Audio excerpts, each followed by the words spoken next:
દોસ્તો, મારી ગુજ્જુની મોજ ચેનલમાં આપનું સ્વાગત છે। આજના વિડીયોમાં આપણે વાત કરવા જઈ રહ્યા છીએ કે આજે તો બાપરીનો પ્રસંગ હોવાથી કાજલબેની બા અહીંયા તેમના પિયરી આવ્યા હતા। આજે તો કાજલબેની બા હસતા હસતા ખુશીથી તેમના ઘરે ગયા તો બધા લોકો કેટલા ખુશ થયા તેમને મૂકવા માટે કોણ કોણ ગયું હતું। આજે રણજીતભાઈ કેમ ગુસ્સે થયા, પાર્વતી ભાભી ઉપર ગુસ્સે થવાનું કારણ શું હતું, કેટલા બધા મહેમાનો આવ્યા હતા અને જમણવાર ક્યાં રાખેલો હતો અને થાર ગાડીને લઈને આ ક્યાં ગયા હતા, બધી જ માહિતી મળશે તમને આપણા આ વિડીયોમાં। મારી ચેનલ ઉપર નવા હોય તો ચેનલને ફટાફટ લાઈક શેર એન્ડ સબસ્ક્રાઇબ કરી દો। Full video in life of Thakor channel દોસ્તો, ફૂલ વિડીયોની લિંક ડિસ્ક્રિપ્શનમાં મૂકેલી છે, ત્યાં જઈ તમે આખો વિડીયો વોચ કરી શકો છો। હવે ટૂંકી ટચુકડી લાઈવ લેટેસ્ટ ટ્રેન્ડિંગ માહિતી મેળવવા માટે કરી દો મારી ચેનલને ફટાફટ સબસ્ક્રાઇબ। તો ચાલો દોસ્તો, વધારે રાહ ન જોતા આપણે વિડીયોની શરૂઆત કરી દઈએ છીએ। તમે વિડીયોમાં લાઈવ જુઓ કે આજે તો ઘરે મહેમાનો પધારી રહ્યા છે અને એમાંય કાજલબેની બા અને દિવ્યાંશ ભાણાભાઈ આવી રહ્યા છે। તો તેમના બાબુજીને ત્યાં છોકરાની બાબરી હતી તો અહીંયા બધા મહેમાનોને તેડાવેલા હતા। તો જુઓ કાજલબેની બા દિવ્યાંશ ભાણાભાઈ બધા જ લોકો પધારી ગયા છે। બેની બા ઘરે આવ્યા તો આખા ઘરની રોનક જ બદલાઈ ગઈ।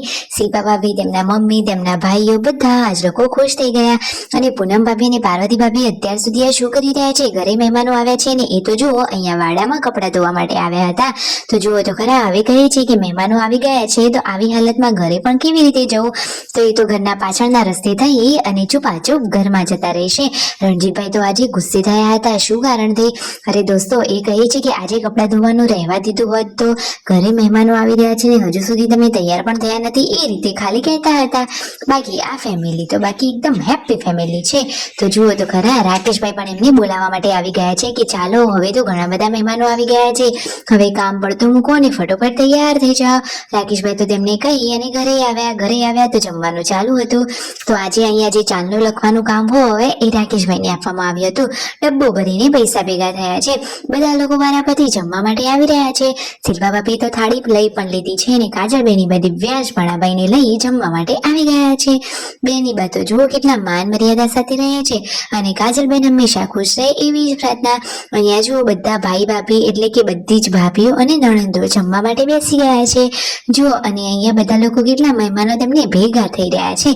કાજલબેની બા તો હવે વ્યવહાર લખાવવા માટે જઈ રહ્યા છે, તેમને ત્યાં રિવાજ હોય છે, જેની બાબરી હતી એના માટે કપડાં, તેમના મમ્મીના માટે સાડી અને પછી પૈસા લખાવાના હોય અને છેલ્લે પછી જુઓ રાકેશભાઈ, સંજયભાઈને લોકો જમી રહ્યા છે। તો શું દોસ્તો, કાજલબેની બા અને દિવ્યાંશ ભાણાભાઈ રોકાવાના નથી, તેઓ ઘરે જવાના છે। અહીંયા જુઓ તેમના ઘરે વ્યવહારનું કામ ચાલુ છે અને કાજલબેની બા તો જવાની તૈયારી કરી રહ્યા છે। અરે અત્યારે તેઓ કેમ નથી રોકાવાના, રોકાયા હોત તો સારું હતું। શિલ્પા ભાભી કહે છે કે અરે રહી જાઓ, આવ્યા છો તો રહી જ જાઓ। તો કાજલબેની બા કહે છે કે ના રે ના, અત્યારે તો દિવ્યાંશને ભણવાનું ચાલુ છે એટલે રજાઓ ના પડાય અને આમ પણ હવે નજીકમાં ખુશખબરી આવી જ રહી છે તો એ વખતે તો કાજલબેની બા દોડતા આવી જશે। સાચી વાત ને દોસ્તો? તો હમણાં તો કાજલબેનને આવવાનું થશે તો ફાઇનલી હવે કાજલબેનને મૂકવા માટે બધા જ લોકો આવી પહોંચ્યા છે। અને દોસ્તો, આજે કાજલબેને મન કાઠું રાખી અને જુઓ તો ખરા કે આંખમાં આંસુ ના આવી અને હસીથી પિયરમાંથી વિદાય લીધી કે જેથી તેમના ભાઈ, ભાભી, મમ્મી, પપ્પા બધા જ ખુશ થાય। બેની બાની આ હસી પાછળ ઘણા બધા દુઃખ સમાયેલા છે, જેના ઉપર વીતે એ જ જાણે। સાચી વાત ને દોસ્તો?